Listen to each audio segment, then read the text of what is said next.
Sebelum proyek konstruksi dimulai, biasanya GS atau estimator menghitung jumlah material yang akan digunakan dalam sebuah proyek, agar nantinya proyek tersebut bisa selesai dan mencapai target schedule yang ditentukan. Halo semuanya, selamat datang di channel IQS bersama saya Alif. Seperti biasa, saya akan memberikan referensi racun bagi kalian yang doyan dunia seputar quantity surveyor atau doyan hal-hal yang berhubungan dengan teknik sipil dan proyek konstruksi. So, jika kalian tertarik dengan konten-konten seperti itu, jangan ragu, langsung aja subscribe dan aktifin tombol lonceng notifikasinya agar nggak ketinggalan update-update terbaru dari channel IQS. Pada kesempatan kali ini kita akan ulas tentang cara menghitung jumlah material dalam sebuah pekerjaan. Nah, sebelum kita lanjut, bumper dulu.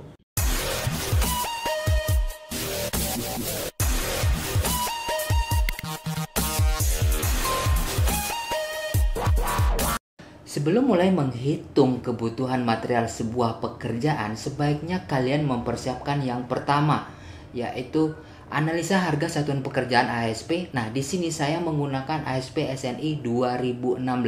Kemudian yang kedua, gambar kerja yang akan dihitung ya. Kemudian yang ketiga, menggunakan aplikasi spreadsheet atau Excel, atau mungkin Anda akan menggunakan kalkulator. Nah, yang keempat menggunakan PC atau laptop. Nah, di sini saya menggunakan laptop. Nah, tanpa memperpanjang durasi, ayo kita lanjut ke laptopnya.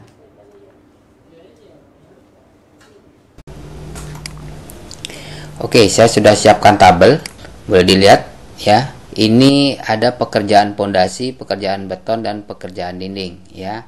Jadi ini intinya adalah pekerjaan dinding. Kemudian sebelum melakukan pekerjaan dinding, pasti kita melakukan pekerjaan pondasi, beton, selup, kolom praktis, ring balok, dan pekerjaan dindingnya. Oke. Nah, di sini saya akan memberi contoh untuk menghitung untuk pekerjaan pondasi saja ya. Bisa kita lihat. Nah, saya sudah buatkan sheet baru di sini ya. Nah, dan kemudian saya juga sudah siapkan analisa harga ya. Jadi ini analisa harga, analisanya itu tahun 2016 sesuai peraturan yang terbaru. Kemudian ini harganya 2019. Kalau harga kan nanti bisa diupdate lah ya. Oke. Nah, bisa kita lihat di sini pekerjaan urugan pasir ya. Nah, di sini bahannya apa? Pasir. Nah, berarti kan pasir itu 1,2 meter kubik dikali volume kuantitinya atau volume pasirnya. Jadi dapatlah 0,25. Nah, yang jadi pertanyaan, 1,2 ini koefisien ini dapat dari mana? Nah, bisa kita lihat di sini ya. Kita kembali ke BQ-nya, bahwa urugan pasir itu kita lihat di sini, kita ambil harganya itu di G31. Kalau kita lihat di sini di analisa ya. Nah, ini ya G31 182. Kita lihat di analisanya ini, analisa J188. Kita buka analisa J188. Nah, ini dia. Nah, 1,2 itu ini dapatnya dari sini. Ini adalah koefisien yang dari analisa harga satuan pekerjaan standar nasional Indonesia atau SNI 2016. Ini yang nggak akan berubah ya. Kalau harga boleh berubah, tapi kalau ini tetap koefisien ini. Nah, 1,2 ini dapat dari sini. Nah, ini kita ambil, kita kalikan ke sini, dapatlah 0,25. Kemudian kita lanjut ke pekerjaan lantai kerja. Kita lihat di sini bahan-bahan yang diperlukan ya, semen Portland, pasir, beton, koral, dan air ya. Kita lihat di sini koefisiennya itu ada 200, 750, 900, 215. Kita lihat di sini, kita balik ke BQ untuk ngeceknya. Harganya ini ada di G126. Kita lihat di rekap G126. Nah, ini ya. G126 ini di J1009, analisa J1009. Kita lihat di sini ya. Ini sengaja saya tunjukkan secara manual ya, biar kalian tahu seperti apa. Mungkin nanti kalau udah paham tinggal dibuatkan di rumus Excelnya. Oke, biar nggak cari-cari seperti ini kan. Nah, kita lihat di 1009, ini dia. Nah, ini dia bahannya, semen Portland, pasir beton, koral, dan air. Nah, ini koefisiennya. Oke. Nah, kita dapat jadi 0,11 ini dikali ini dapatlah ini. Oke.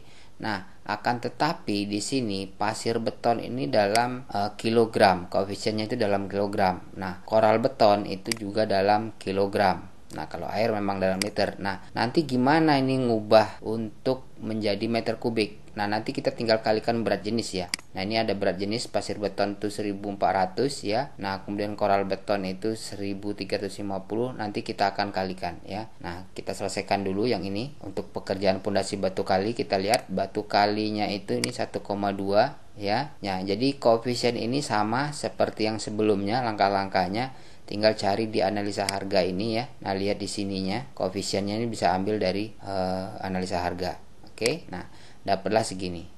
Nah, sekarang bagaimana kita mengkonversi dari kilogram ini ya, pasir beton ini kilo kan nggak mungkin kita pasir ini kita timbang, kan pasti kita akan buat dalam meter kubik ya. Nah, kita rekap dulu ya. Semen kita lihat ya.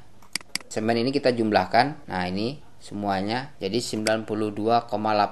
Jadi kalau 92,88 ini boleh dibilang kalau kita ambil yang satu sak yang 50 kilo ini berarti dibagi 50. Berarti 1,86 sak ya. Nah, kalau kita beli kan nggak mungkin 1,86 sak. Berarti kita akan beli 2 sak. Oke. Nah, kemudian pasir uruk.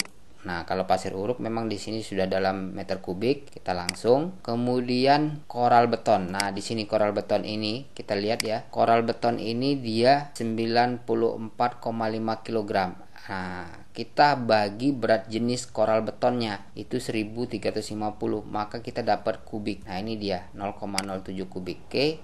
Begitupun pasir pasang dan pasir beton ya. Nah, kita lihat ya. Nah, ini kalau pasir pasang udah dalam meter kubik. Kemudian kalau untuk pasir beton kita lihat pasir beton dia masih dalam kilogram.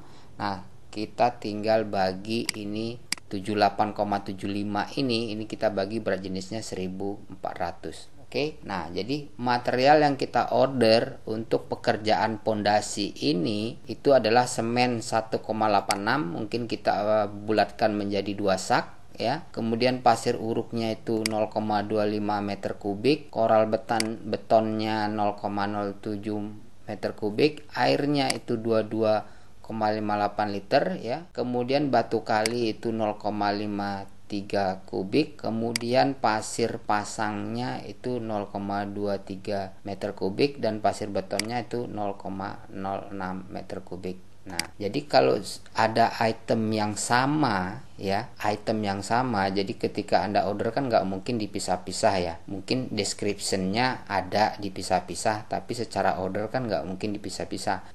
Karena kalau kita order ke toko bangunan atau ke supplier, dia kan taunya tinggal totalnya aja. Oh ya Pak, semen yang 50 kilo itu Bapak butuh berapa sak? Kan seperti itu. Nah, kita tinggal summary aja nanti. Oke.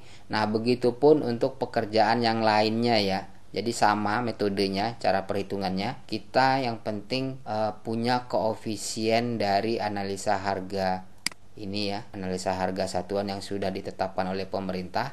Nah, kita pakai ini aja standarnya. Oke. Nah, kebanyakan ya, kalau kita order memang sesuai dengan perhitungan menggunakan koefisien analisa harga satuan ini, memang kebanyakan waste-nya ya. Jadi waste-nya di lapangan itu ya kurang lebih antara 10 sampai 20% ya. Jadi ya mungkin untuk mensiasatin biar nggak terlalu banyak waste, kita akan ordernya parsial seperti itu. Jadi kalau misalkan semen ini dapatnya 500 sak, mungkin kita akan parsial dulu. Kita mungkin order dulu 250 sak. Nah, lalu kita akan lihat lagi kuantitinya itu masih sisa berapa yang belum dikerjakan.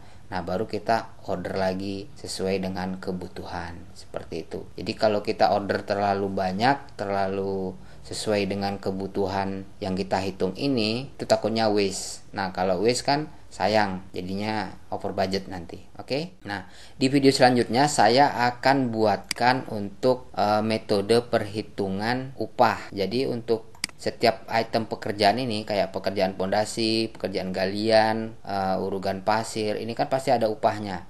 Nah, upahnya ini kalau untuk pekerjaan galian ini berapa, dan kemungkinan untuk penyelesaiannya itu berapa lama untuk pekerjaan galian ini kalau dengan galiannya ini kuantitinya 1,05 meter kubik ya. Nah, nantikan di video selanjutnya saya akan bahas lebih detail untuk perhitungan manpowernya. Jadi saya akan hitung manpowernya, kita butuh berapa hari, berapa orang. Kemudian di next videonya lagi kita akan masukkan ini ke kurva S. Jadi kita akan buatkan schedule.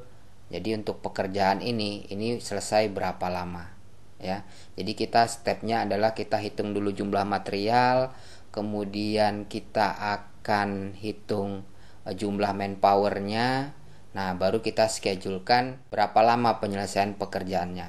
Nah, nanti akan kita bahas lebih lanjut di next video. Oke? Nah, bagi sobat yang lagi nonton video ini yang tertarik dengan isi pembahasan-pembahasan seputar quantity surveyor, teknik sipil, dan proyek konstruksi, langsung aja subscribe dan aktifin tombol lonceng notifikasinya agar tidak ketinggalan update-update terbaru dari channel IQS. Oke, saya Anggora Halid. Terima kasih telah menonton. Sampai jumpa di video selanjutnya. Bye-bye.